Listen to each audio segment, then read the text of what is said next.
nang dahil sa pag-ibig natutong nagtiis. Kung dahil sa pag-ibig nagmahal ng lubos ang puso kong ito. Mga ka-K5, bagin pahayag, nga kung bago ang tuig, dapat kita ang magbago.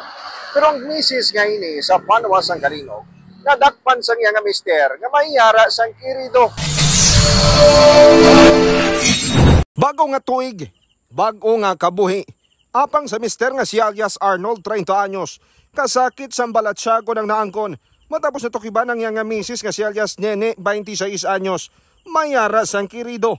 Base sa pagpangusisa sa pulis, nagduda primero si Arnold nga mayara sang kirido ang nga misis, kag sang aga na sang Enero 1, 2025, naglisensya ang nga misis sa iya nga magtrabaho.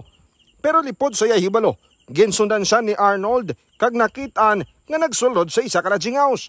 Gilayon nga nagkadto sa police station si Arnold, agud niya mangayos ang assistance, pagod niya nakitaan siya nga misis kag ang kirido.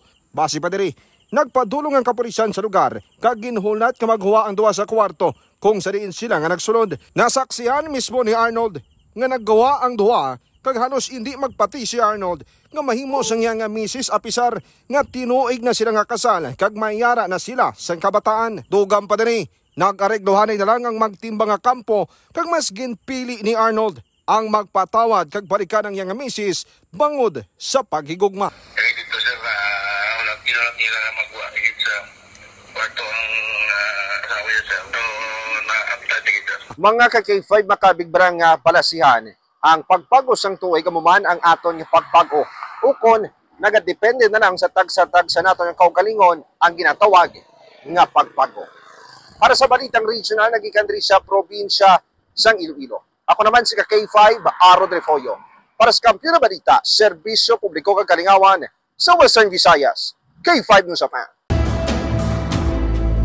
Ang ining balita ang ginadulong sa inyo sang DTX Coffee Mix. Himo sa natural nga sangkap pareho sang amarkuso, chia seeds, desugared sugared cane extract powder. DTX Coffee Mix. Nakakapi ka na, naka-detox ka pa. DTX Coffee Mix. Mabakal sa mga butika.